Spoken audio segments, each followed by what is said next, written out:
ಮೈಸೂರು ಮೂಡ ನಿವೇಶನ ಹಗರಣ, ಈ ಹಗರಣದ ಒಂದು ಎಕ್ಸ್ಕ್ಲೂಸಿವ್ ಸುದ್ದಿ ಇವಾಗ ಬರ್ತಾ ಇದೆ. ಬಗೆದಷ್ಟು ಕೂಡ ಸುದ್ದಿಗಳು ಸಿಗ್ತಾನೆ ಇದೆ. ಯಾವಾಗಿಂದ ಶುರುವಾಗಿದ್ದು ಈ ಹಗರಣ ಎಲ್ಲ, ಯಾರ ಸಂದರ್ಭದಲ್ಲಿ ಶುರುವಾಗಿದ್ದು?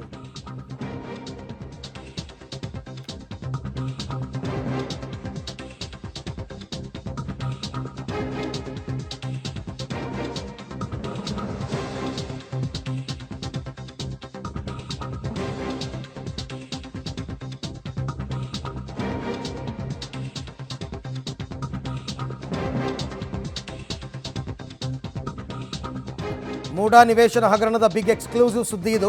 ಮೂಡಾ ಭ್ರಷ್ಟಾಚಾರ ಶುರುವಾಗಿದ್ದು 3 ವರ್ಷದ ಹಿಂದಲ್ಲ, 9 ವರ್ಷದಿಂದ ಈ 50-50 ಭ್ರಷ್ಟಾಚಾರ ನಡೀತಾ ಇದೆ ಅಂತಕ್ಕಂಥದ್ದನ್ನು ಈಗ ಪತ್ತೆ ಹಚ್ಚಿದ್ದಾರೆ ಇಡಿ ಅಧಿಕಾರಿಗಳು. ಇಡಿ ತನಿಖೆಯಲ್ಲಿ ಮಹಾ ಹಗರಣದ ವಿಚಾರ ಬಹಿರಂಗವಾಗಿದೆ. 2016ರಿಂದ ಶುರುವಾಗಿರೋದು ಈ ಭ್ರಷ್ಟಾಚಾರ. 50-50 ಅನುಪಾತದಲ್ಲಿ ಸೈಟ್ ಹಂಚಿಕೆಯನ್ನು ಮಾಡಿರ್ತಕ್ಕಂಥದ್ದು 2016ರಲ್ಲಿ, ಅಂದರೆ ಸಿದ್ದರಾಮಯ್ಯನವರು ಮೊದಲ ಅವಧಿಯ ಮುಖ್ಯಮಂತ್ರಿ ಆಗಿದ್ದಾಗ ಫಸ್ಟ್ ಟೈಮ್ 2016ರಲ್ಲಿ ಅವರು ಮುಖ್ಯಮಂತ್ರಿ ಆಗಿದ್ರಲ್ಲ, 14ರಿಂದ 13ರಿಂದ 18 ಆ ಸಂದರ್ಭದಲ್ಲಿ ಆಗಿರೋದು.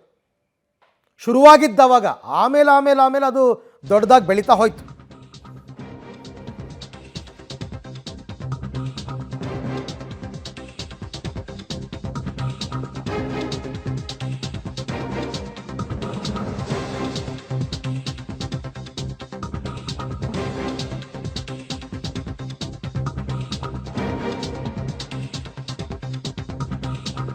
ಎರಡು 2016ರಲ್ಲೇ ಈ 50-50 ಭ್ರಷ್ಟಾಚಾರ ಶುರುವಾಗಿದ್ದರೂ ಕೂಡ ಅದು ಪೀಕ್ಗೆ ಹೋಗಿದ್ದು 2022ರಲ್ಲಿ. ಆಗ ಇದ್ದಂಥದ್ದು ಆಯುಕ್ತರಾಗಿ ದಿನೇಶ್ ಕುಮಾರ್ ಅವರೇ ಇಡೀ ಭ್ರಷ್ಟಾಚಾರದ ಕಿಂಗ್ ಪಿನ್. ದಿನೇಶ್ ಕುಮಾರ್ 1.25 ವರ್ಷದ ಅವಧಿ ಅವರದ್ದು. ಆ ಅವಧಿಯಲ್ಲಿ ದಿನೇಶ್ ಕುಮಾರ್ ನೀಡಿರ್ತಕ್ಕಂಥ ಸೈಟ್ ಎಷ್ಟು? 50-50 ಅನುಪಾತದಲ್ಲಿ ಬರೋಬ್ಬರಿ 818 ಸೈಟ್ ಹಂಚಿದ್ದಾರೆ. ಆ 812 ಸೈಟ್ಗಳ ನಿವೇಶನಗಳನ್ನು ಸೀಸ್ ಮಾಡೋದಕ್ಕೆ ಈಗ ಇಡಿ ಟೀಮ್ ರೆಡಿ ಆಗ್ತಾ ಇದೆ. ಅವರು ಒಟ್ಟು ದಿನೇಶ್ ಕುಮಾರ್ ಆಯುಕ್ತರಾಗಿದ್ದು 550 ದಿನ. 550 ದಿನದಲ್ಲಿ 812 ಸೈಟ್ ಹಂಚಿದ್ದಾರೆ ದಿನೇಶ್, 50-50 ಅನುಪಾತದಲ್ಲಿ. ಭ್ರಷ್ಟಾಚಾರದ ಮೂಲ ಬೇರನ್ನು ಹಿಡಿದಿದ್ದಾರೆ ಇಡಿ ಅಧಿಕಾರಿಗಳು. ಮತ್ತು ಈ 2016ರಿಂದ ಇಲ್ಲಿ ತನಕ 50-50 ಹಗರಣದಲ್ಲಿ ಎಷ್ಟೆಲ್ಲ ಸೈಟ್ ಹಂಚಿಕೆ ಆಗಿದೆ ಎಲ್ಲವನ್ನೂ ಜಪ್ತಿ ಮಾಡೋದಕ್ಕೆ ಈಗ ಇಡಿ ಅಧಿಕಾರಿಗಳು ತಯಾರಿ ಮಾಡ್ಕೋತಾ ಇದ್ದಾರೆ. 2016ರ ಅವಧಿಯ ಆಯುಕ್ತ ಮಹೇಶ್ 8 ಸೈಟನ್ನು ಕೊಟ್ಟಿದ್ದಾರೆ. 2016ರಲ್ಲಿ ಯಾವಾಗಲೂ ಶುರುನಲ್ಲಿ ಹಾಗೆ ಅಲ್ವಾ, ಭ್ರಷ್ಟಾಚಾರ ಕಡಿಮೆ ಆರಂಭದಲ್ಲಿ. 2018ರ ಅವಧಿಯ ಆಯುಕ್ತ ಕಾಂತರಾಜ್ ಅವರು 10 ಸೈಟ್ ಕೊಟ್ಟಿದ್ದಾರೆ. 2020ರ ಅವಧಿಯ ಆಯುಕ್ತ ನಟೇಶ್ 58 ಸೈಟ್ ಕೊಟ್ಟಿದ್ದಾರೆ, ಅಂದರೆ ಅಕ್ರಮವಾಗಿ. ಆದರೆ 2022ರ ಅವಧಿಯ ಆಯುಕ್ತ ದಿನೇಶ್ ಕುಮಾರ್ ಒಟ್ಟು 812 ಸೈಟ್ಗಳನ್ನ ಕೊಟ್ಟಿದ್ದಾರೆ ಅಕ್ರಮವಾಗಿ. ಈ 812 ಸೈಟ್ಗಳೇನಿದೆ ದಿನೇಶ್ ಕುಮಾರ್ ಹಂಚಿರೋದು, ಇದನ್ನು ಜಪ್ತಿ ಮಾಡೋದಕ್ಕೆ ಇಡಿ ಅಧಿಕಾರಿಗಳು ಈಗ ತಯಾರಿಯನ್ನು ಮಾಡ್ಕೋತಾ ಇದ್ದಾರೆ. ಈಗಾಗಲೇ ಅಕ್ರಮ ಅಂತ ಗೊತ್ತಾಗಿರೋ ಸುಮಾರು ಸೈಟು 300 ಚಿಲ್ಲರೆ ಸೈಟನ್ನು ಈಗಾಗಲೇ ಜಪ್ತಿ ಮಾಡಿದ್ದಾರೆ.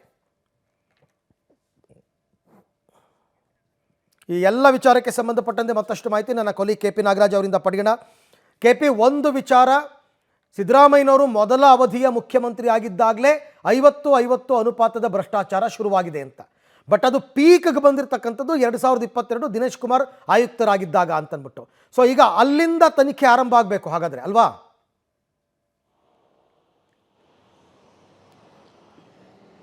ಅರವಿಂದ್, ಇಡಿ ಅವರು ಕೂಡ ಈಗ ಅಲ್ಲಿಂದನೇ ತನಿಖೆಯನ್ನು ನಡೆಸಿರುವಂಥದ್ದು. ಅಲ್ಲಿಂದನೇ ತನಿಖೆಯನ್ನು ನಡೆಸಿಯೇ ಈಗ ಈ ಒಂದು ಪಟ್ಟಿಯನ್ನು ಸಿದ್ಧ ಮಾಡಿಕೊಂಡಿರುವಂಥದ್ದು. ಇಷ್ಟು ದಿನಗಳ ಕಾಲ ಇದ್ದಂಥದ್ದು ಕೇವಲ 3 ವರ್ಷಗಳ ಹಿಂದೆ ಅಷ್ಟೇ ಈ ಒಂದು 50-50 ಶುರುವಾಗಿದ್ದಂಥದ್ದು ಅನ್ನುವಂಥದ್ದು. ಆದರೆ ಇಡಿಯ ತನಿಖೆಯಲ್ಲಿ ಅರವಿಂದ್ ಈಗ ಮಾತನಾಡ್ತಾ ಇರುವಂಥದ್ದು ನಾವು ಕೇವಲ 50-50ಯ ಸೈಟಿನ ಹಂಚಿಕೆ ವಿಚಾರ, ಇದರ ಜೊತೆಗೆ ಬದಲಿ ನಿವೇಶನವೂ ಇದೆ ಮತ್ತು ಬಿಡ್ ಆಫ್ ಲ್ಯಾಂಡ್ನ ವಿಚಾರವೂ ಕೂಡ ಇದೆ. ಇವೆಲ್ಲವೂ ಕೂಡ ಬೇರೆ ಬೇರೆ ಸೈಟ್ಗಳು, ಇವು ಕೂಡ ಇದನ್ನು ಕೂಡ ಇಡಿ ಪ್ರತ್ಯೇಕವಾಗಿ ತನಿಖೆಯನ್ನು ಕೂಡ ಮಾಡ್ತಾ ಇರುವಂಥದ್ದು. ಸದ್ಯಕ್ಕೆ ಈಗ ನಾವು ಮಾತನಾಡ್ತಾ ಇರುವಂಥದ್ದು ಕೇವಲ 50-50 ಅನುಪಾತದ ಭ್ರಷ್ಟಾಚಾರದ ವಿಚಾರ. 2016ರಲ್ಲೇ ಮೊದಲ ಬಾರಿಗೆ 50-50ಯ ವಿಚಾರದಲ್ಲಿ ಸೈಟ್ಗಳನ್ನು ನೀಡಲಾಗಿತ್ತು ಅನ್ನುವಂಥದ್ದು ಇಡಿಯ ತನಿಖೆ ಮೂಲಕವಾಗಿ ಗೊತ್ತಾಗ್ತಾ ಇದೆ. ನೀವು ಆಗಲೇ ಹೇಳಿದಂತೆ ಆರಂಭದಲ್ಲಿ ಸಂಖ್ಯೆ ಬಹಳ ಕಡಿಮೆ ಇರುತ್ತೆ, ಹೋಗ್ತಾ ಹೋಗ್ತಾ ಹೋಗ್ತಾ ಅದರ ರೇಷಿಯೋ ಜಾಸ್ತಿ ಆಗ್ತಾ ಇರುವಂಥದ್ದು ಇಲ್ಲಿ ಸ್ಪಷ್ಟವಾಗಿ ಕಂಡು ಬರ್ತಾ ಇರುವಂಥದ್ದು. 2016ರಲ್ಲಿ ಕೇವಲ 8 ಸೈಟ್ಗಳಿಂದ ಆರಂಭವಾದಂತಹ ಈ 50-50ಯ ಸೈಟ್ನ ಹಂಚಿಕೆಯ ಭ್ರಷ್ಟಾಚಾರ 818 ಸೈಟು ಹಂಚುವ ಲೆವೆಲ್ಗೆ ಬಂದು ನಿಂತಿರುವಂಥದ್ದು. ಓವರಾಲ್ ಆಗಿ ಒಟ್ಟು 900 ಸೈಟ್ಗಳ ಲಿಸ್ಟನ್ನು ಈಗಾಗಲೇ ಇಡಿ ಅವರು ಮಾಡ್ಕೊಂಡಿರುವಂಥದ್ದು. ಎಕ್ಸ್ಪೆಷಲಿ ಮೈಸೂರು ನಗರಾಭಿವೃದ್ಧಿ ಪ್ರಾಧಿಕಾರಕ್ಕೆ 2022ರಲ್ಲಿ ದಿನೇಶ್ ಕುಮಾರ್ ಆಯುಕ್ತರಾಗಿ ಬರ್ತಾರೆ. 1.5 ವರ್ಷಗಳ ಕಾಲ ಅವರು ಆಡಳಿತದಲ್ಲಿರ್ತಾರೆ, ಅಂದರೆ ಅಧಿಕಾರದಲ್ಲಿರ್ತಾರೆ. ಆ 1.5 ವರ್ಷದಲ್ಲಿ ಅವರು ಹಂಚಿರುವಂಥದ್ದು 812 50-50ಯ ಸೈಟು.